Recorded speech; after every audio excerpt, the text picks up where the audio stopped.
नमस्कार। जिला प्रशासन के निर्देशन में आयोजित मुजफ्फरनगर ऑनलाइन क्लासेस में आपका हार्दिक स्वागत है।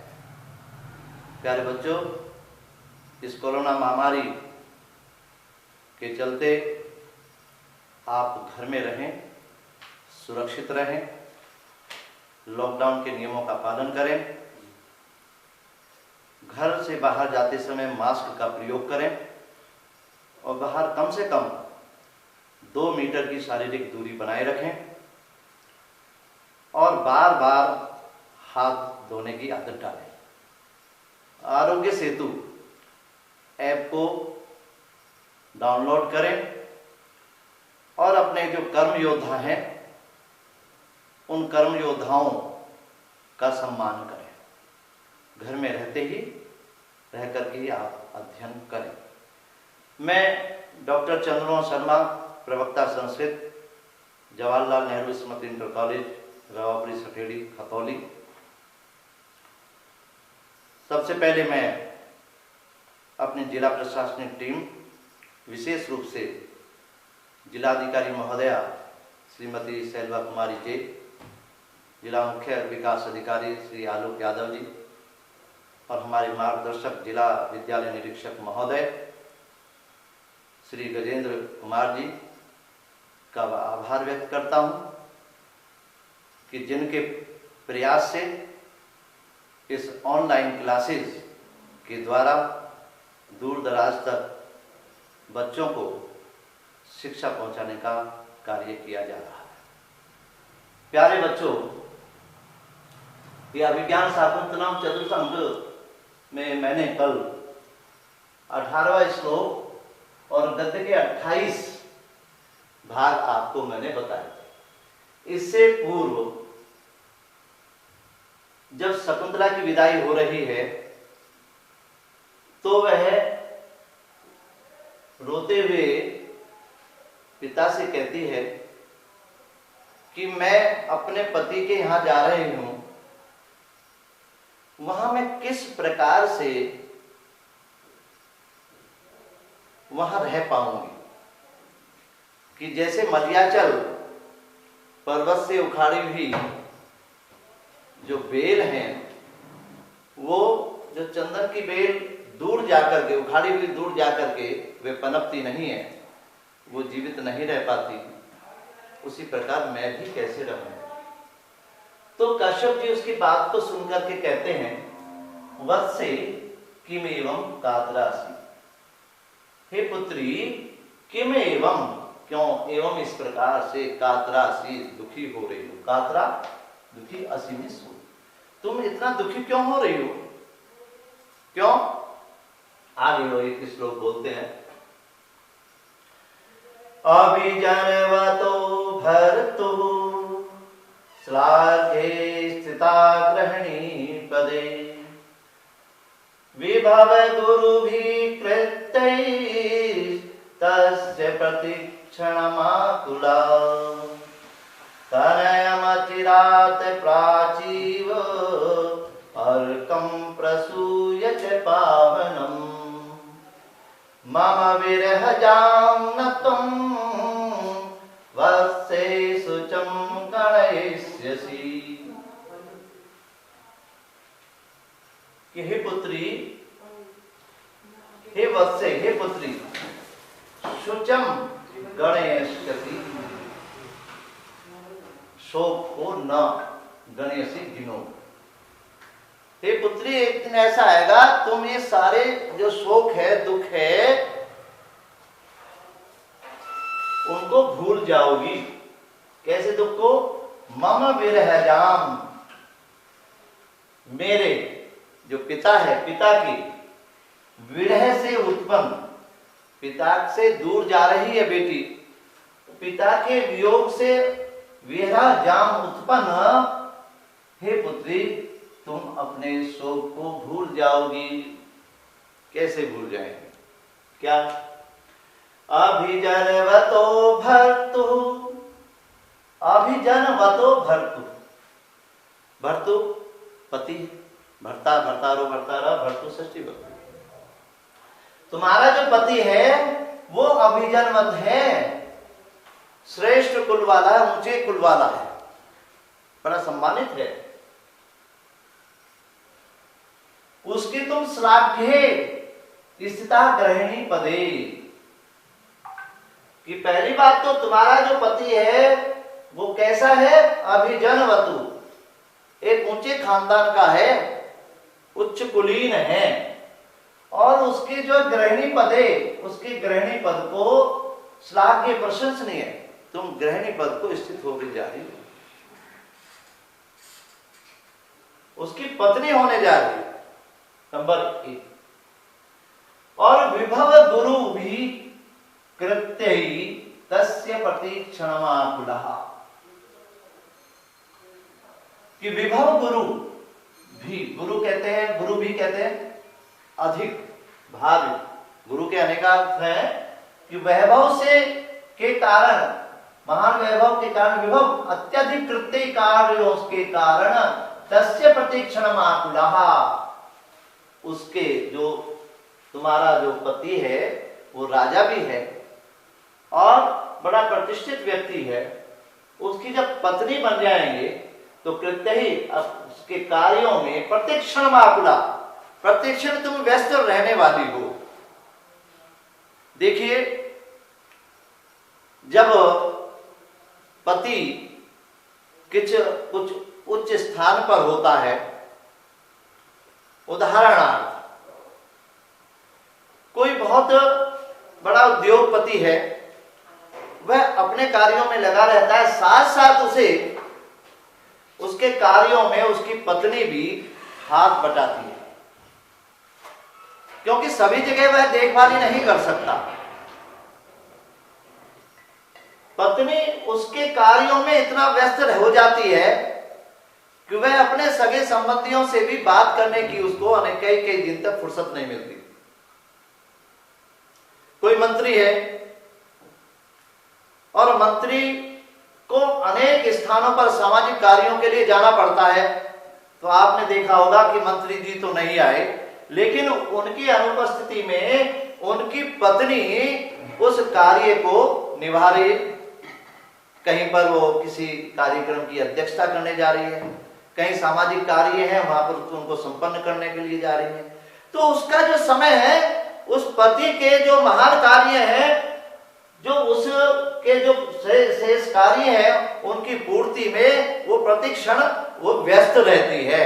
और उसकी व्यस्तता ऐसी हो जाती, कई बार होते हैं कि माता वे बोले मुझे तो बड़ा समय नहीं मिल पा रहा और बहुत ही अधिक व्यस्त हूं, आपसे बात भी नहीं कर पाई, मैं फोन भी नहीं कर पाई।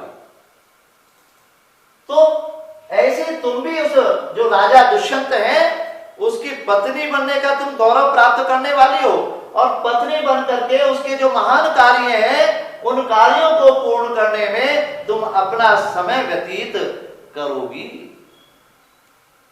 दूसरा, तनयम् अचिरात् प्राचीव अर्कं प्रसूय च पावनम्। तनयम्, तनयम् कहते पुत्र को, अचिरात् शीघ्र ही। यहां अचिरात् क्यों कहा है? क्योंकि समय नहीं लगने वाला, क्योंकि वो गर्भवती है। अब तो गर्भवती होने के कारण शीघ्र ही तुम्हें पुत्र की प्राप्ति भी होने वाली है। और वो पुत्र भी कैसा? प्राचीव अर्कम, दो शब्द है, प्राचीव धन अर्कम। जो प्राची इव, प्राची में भी दो शब्द है, प्राची, प्राची कहते हैं पूर्व दिशा, इव और अर्क कहते हैं सूर्य। पूर्व दिशा के समान अर्क को, अर्कम सूर्य को, प्रसूय जन्म देकर, कैसे? पावनम, पवित्र, कि तुम शीघ्र ही प्राचीव अर्कम, कि जो पवित्र प्राचीव, जो पावन प्राचीव है, पूर्व दिशा है, उस पूर्व दिशा के में सूर्य के समान तनयम पुत्र को प्रसूय जन्म दोगी। जन्म दे करके तब जन्म देने के बाद क्या होगा? वो ये कहना चाहते हैं कि जैसे पूर्व दिशा में सूर्य कैसे एक सूर्य को बड़ा ही प्रभावशाली तेजस्वी सूर्य को जन्म देती है, उसी प्रकार तुम भी शीघ्र ही एक तेजस्वी बालक को जन्म दोगी।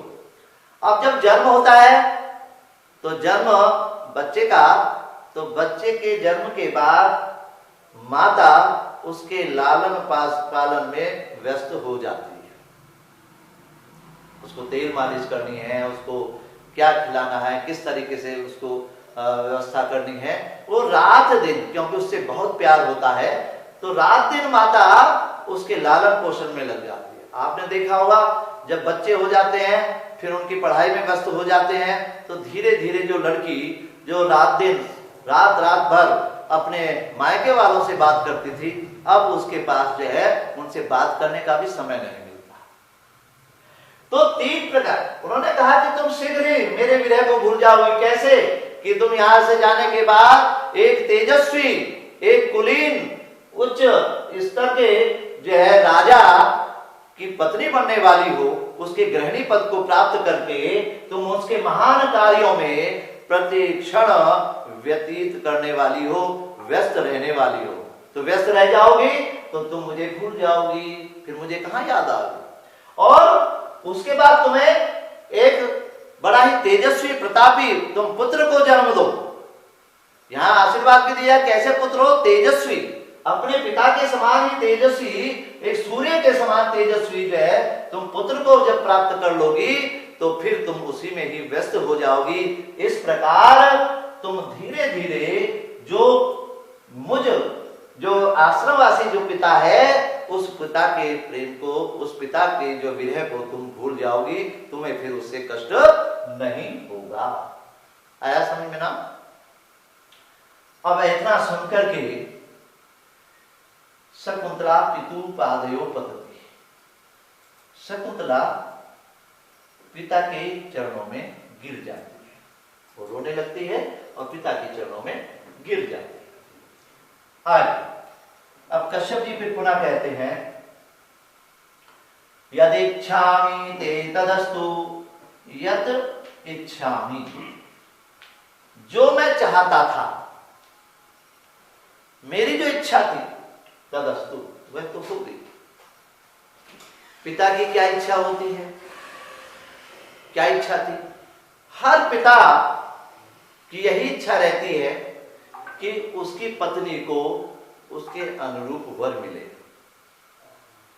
उसकी पुत्री को एक अच्छा संस्कारी परिवार मिले, जहां वह सुखपूर्वक रह सके, उसे किसी प्रकार की कोई कमी ना हो। हर पिता यही चाहता है। और यहां पर भी कि अनायास पिता को कुछ करना नहीं पड़ा और उसका दोनों का जो निर्णय लिया, उस निर्णय से कश्यप जी संतुष्ट हैं, क्योंकि उनकी उस पुत्री को योग्य वर अर्थात एक चक्रवर्ती राजा की पत्नी का होने का सौभाग्य प्राप्त किया। और वो राजा भी ऐसा नहीं, वह भी कुलीन है, वह भी जो है हर प्रकार से संस्कार युक्त है। और तो ऐसे जो मैं चाहता था वह तुझे मिल गया है, ठीक है, तो उन्हें संतुष्ट होती शकुंतला। अब शकुंतला सख्याउ उपेत्य, इसमें क्या है? अयादि संधि, सख्यौ उपेत्य। यहां औ के बाद में स्वर आया है तो औ को हो गया है आओ, और इसमें उ जुड़ गया उ। तो सख्यौ, सख्याओ, सख्याओ, सख्यौ उपेत्य, सख्याओ उपेत्य। सख्यौ द्विवचन है, अपनी दोनों सखी। दोनों सखी कौन है यहां पर पूछा गया है? प्रियंवदा और अनुसुईया। इन दोनों सखियों के पास जाकर हला वे अपि मां सममेव परिस्वजेथम, परिस्वजेथाम। हला, अरे सखियों, द्वे अपि, तुम दोनों भी माम मेरे समम साथ एवं भी परिस्वजते थाम, परिस्वजे थाम गले लग जाओ, कि आओ तुम दोनों मेरे साथ एक साथ, यहां अलग अलग नहीं कहा, एक साथ गले लग जाओ। यहां कालिदास जी ने सममेव कह करके एक संकेत दिया है कि वह शकुंतला ने कहा कि दोनों एक साथ लगो। यहां दोनों को एक साथ गला लगने के लिए कहा गया है। क्यों कहा गया? अगर वो एक को कहते कि प्रेमवदा तुम गले लग जाओ, तो दूसरी कहती कि मेरे से ज्यादा तो प्रेम इससे करती है, और दूसरी को कहती वो दूसरे को समझती। तो यहां कालिदास जी ने शकुंतला के द्वारा बहुत ही जो है सोच समझ करके इस वाक्य का प्रयोग किया गया है।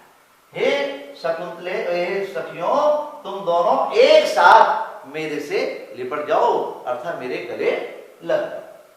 यहाँ कई बार ये प्रश्न ऐसा पूछा जाता है कि द्वयपि माम सममेव परिस्वजेथाम, यह वाक्य ये किसके लिए, किससे और किसने कहा है? तो गले लग जाओ, एक बात तो अगर आप पढ़ रहे हैं, अगर आप ध्यान पूर्वक पढ़ रहे हैं, तो शकुंतला ने कहा है और अपनी दोनों सखियों से कहा है। और दूसरा प्रश्न इसी में यह भी पूछ लिया जाता है कि तुम दोनों, यहाँ तुम दोनों किसके लिए आया है? तो यहाँ पर दोनों तो उसकी सखी, जो प्रसिद्ध सखियां हैं, वो प्रेमवदा और अनुसुईया है। तो तथा कृत्वा, वह गले लग जाती हैं, तो तथा कृत्वा, वैसा करके, अर्थात उस जैसा शकुंतला ने कहा कि आओ गले लग जाओ, तो दोनों उससे गले लगती हैं। ऐसा गला लगने के पश्चात सखी यदि नाम स राजा प्रतिविज्ञान मंथरो भवी, हे सखी यदि नाम स राजा, यदि वह राजा, कौन? दुष्यंत, प्रतिविज्ञान मंथरो, तुम्हें पहचानने में, प्रतिज्ञान में, मंथर कहते हैं जो कम गति वाला, देरी करे, यदि तुम्हें पहचानने में देरी करे। प्रतिविज्ञान मंथर का मतलब है कि हमारे सामने कोई आया जो पहले कभी मिल चुका है, और हम ये विचार करें, हाँ ये देखा तो है, समझ में नहीं आ रहा कहाँ देखा है, पहचान नहीं पा रहा, तो उसमें पहचानने में जो देर है होती है, उसके लिए इस प्रतिविज्ञान मंथरा, इसी का नाम प्रतिविज्ञान मंत्र है कि सामने पहले वस्तु देखी हुई हो, व्यक्ति देखा हुआ हो, उसे देखते हुए हम विचार कर रहे हैं कि ये कौन है, कहाँ देखा होगा और कैसे मिला है, इसका नाम, यानी कि पहचानने में देरी हो। तो क्या करना? तथा तस्य इदम आत्मनाम, तो उसकी इदम आत्मनाम, इदम यह, आत्म नाम अधेय, अपना आत्म नाम, अपना नाम अधेय, अपना नाम अंकित, उसके नाम से लिखी हुई अंगुलियम, इस अंगूठी को दर से दिखा देना कि यदि तुम्हें वो पहचानने में देरी करे, तो तुम्हें जो उसने चलते समय अपना नाम लिखी हुई, जिस पर दुष्यंत नाम लिखा था, उस नाम लिखी हुई अंगूठी तुम्हें दी थी, तो उस अंगूठी को उसे दिखा देना। तो उस अंगूठी को देखते ही क्या होगा? तुम्हें वह पहचान लेगा। अब यहां पर उन्होंने ऐसा क्यों कहा? क्योंकि आप पिछली तरफ आपको ले जाता हूं कि जब शकुंतला को शाप दे करके दुर्वासा ऋषि चल देते हैं, तो उस समय ये दोनों सखी ही वहां पर गई थी। अनुनय विनय करने के बाद उन्होंने जो शाप दिया था कि तुझे वह बार बार स्मरण करने पर भी याद नहीं कर पाएगा, पहचानेगा नहीं, तब इनकी विनती करने पर उन्होंने कहा था कि यह कोई जो है कोई पहचान अगर दिखा देगी तो वह इसको जो है स्वीकार कर लेगा, इसे पहचान लेगा। तो उन्होंने उसी बात को याद करते, क्योंकि इन्होंने अपनी सखी को यह बात नहीं बताई थी। सोचा कि चलते समय हम इसका इशारा कर देंगे। तो आप अपना नाम लिखी हुई इस अंगुली को दिखा देना। यदि सखी वह राजा तुम्हें पहचानने में देरी करे तो उसको यह अपने नाम लिखी उसके नाम जो नाम लिखा हुआ अंगूठी पर इस अंगूठी को निकाल करके दिखा देना। शकुंतला अनेन संदेहेन वामकम पितासी। शकुंतला इसको सुनकर के ऐसी बात सुनकर के वह क्या है कंपित हो जाती है काम। अनेन संदेह इस संदेह से वह क्या है कांपने लगती है, उसे जो है डर लगने लगता है। डर किस बात का? उन्होंने कहा कि मैं पत्नी, कोई क्या अपनी पत्नी को पहचानने से इनकार कर सकता है क्या? ऐसा भी हो सकता है, और अगर ऐसा होगा तो क्या होगा? तो उसको वह इस संदेह से वह कांपने लगती है, डरने लगती है। दोनों सखियां कहती हैं मां भेषी, बोले डरो मत, मां भेषी डरो मत। अति स्नेह पाप संगी, अत्यधिक स्नेह पाप संगी होता है। अत्यधिक प्रेम करना भी जो है वो शंका को पैदा करने वाला होता है। प्यारे बच्चों, ये जो दो शब्द हैं ये सूक्ति बहुत ही महत्वपूर्ण है और हर दूसरे तीसरे वर्ष ये आया करती है और इसमें जो भाव है वो बहुत ही गहरा है। इसको ध्यानपूर्वक सुने, सूक्ति की दृष्टि से भी व्याख्या आती है सूक्ति की। दोनों सखी कह रही है ये सखी तुम डरो नहीं, हम तुमसे बहुत अधिक प्यार करते हैं और इसलिए हमने ऐसा कहा। अति स्नेह अत्यधिक प्रेम जो है वो पाप शंकी, वह पाप शंका को उत्पन्न करने वाला होता है। देखिए ये स्वाभाविक है, जिससे हम बहुत अधिक प्रेम करते हैं उसके बारे में हमें अनेक मन में विचार उत्पन्न होते हैं, गलत गलत धारणाएं भी आती हैं। अरे नहीं वो हमसे मिला नहीं, पता नहीं क्यों नहीं मिला, क्यों नहीं आया। उदाहरण देकर के मैं अपनी बात को यहाँ स्पष्ट करना चाहूंगा। एक माता है, आप कोई छात्र 4:30 बजे अपने घर पहुंच जाता है पढ़ने के बाद। एक दिन वह किसी कारणवश देरी हो जाती है और वह 4:30 के बाद 5 बजे तक भी नहीं पहुंचता है। तो उसकी जो माता है वह उसके नाने पर चिंता करने लगती है। क्या कोई आसपास पड़ोस का व्यक्ति कोई चिंता करता है? नहीं करता। हाँ, घर में कोई और भाई बहन है उनको थोड़ी सी चिंता होती है, कह देते हैं ठीक है आ जाएगा, खेलने चला गया होगा। लेकिन जो मां है वह मां बार बार 4:30 के बाद बार बार वो घर के बाहर आती है, फिर अंदर जाती है, बाहर सड़क पे आकर के थोड़ी दूर जाकर के रास्ते की तरफ, मुख्य रास्ते की तरफ देखती है, फिर वापस आती है। कोई भी उधर से आता हुआ है तो उससे पूछती है क्या भैया मेरे बेटे को उसको देखा है, कहां गया? बार बार एक दूसरे से पूछती है। यह चिंता उसके मन में शंकाएं उठती हैं, क्या न जाने क्या बात हो गई है, ऐसा तो नहीं कहीं एक्सीडेंट हो गया हो, अरे ऐसा तो नहीं कोई उठा करके ले गया हो, ऐसी क्या बात है? छात्र से उसके साथी से पूछती है कि वह क्यों नहीं आया, आज स्कूल नहीं गया था? बोले हाँ स्कूल गया था, स्कूल से निकल भी लिया था लेकिन अभी तक वो आया नहीं, कहीं चला गया होगा। तो उसे चिंता बढ़ जाती है, अनेक अनेक उसके मन में जो है पाप शंकाएं उत्पन्न होने लगती है। ये क्या कारण है? इतनी चिंता कोई पड़ोसी नहीं करता है, केवल जो प्रेम करता है। और छोटा बच्चा ही नहीं, अगर बड़ा बच्चा भी, बड़ा जो नौकरी करता है, वो अपने नौकरी के लिए गया है और रास्ते में वह गाड़ी में बैठने के बाद अगर 2-4 घंटे 5 घंटे में बात नहीं करता है तो माता कहने लगती है, अरे देखा उसने बातें नहीं करी, फोन उठाओ, फोन नहीं लगता है। उसके मन में आता है पता नहीं उसका फोन तो नहीं खो गया, पता नहीं उसको गाड़ी मिली भी है नहीं मिली वहां पर, पता नहीं उसके साथ क्या हो गया। उसके अंदर अनेक अनेक शंकाएं पैदा होती है। तो इसलिए कालिदास जी ने के द्वारा कहा गया है अतिस्नेह पाप शंकी। यह जो स्नेह है, जिसके प्रति हम ज्यादा प्रेम करते हैं, निस्वार्थ प्रेम करते हैं, उसके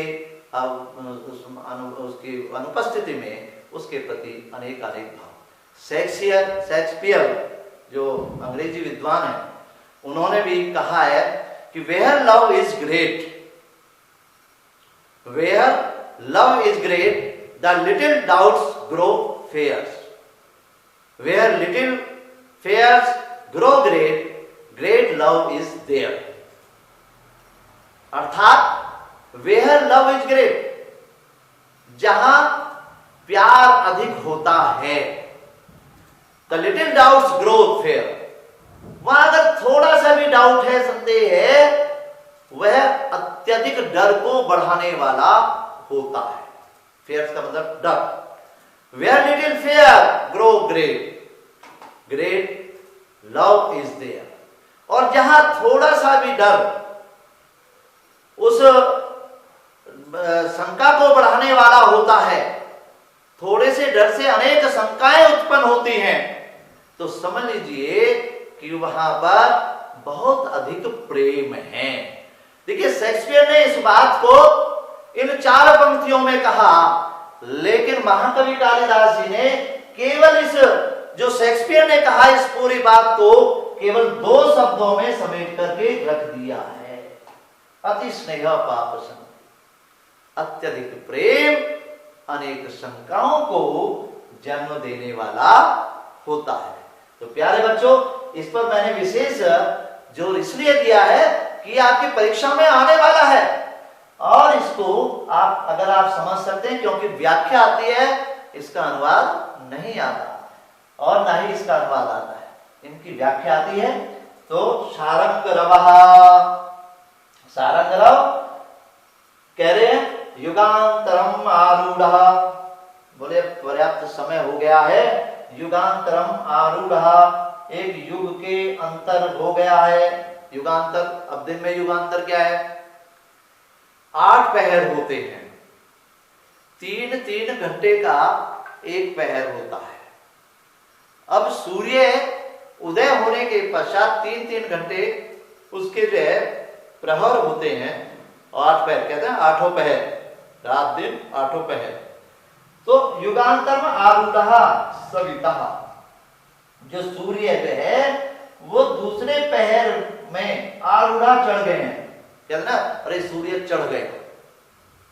सूर्य तो देखो कहां पर आ गए, आरूढ़ में उसकी उन्नति को प्राप्त है, चढ़ना, आरूढ़ सवार होना, कि एक युग से दूसरे युग में आ गए। अर्थात सूर्य जो है, दिन का जो है वो प्रहर बदल गया है, सूर्य जो है अगले पहर में आ गए हैं, प्रहर को प्राप्त हो गए हैं।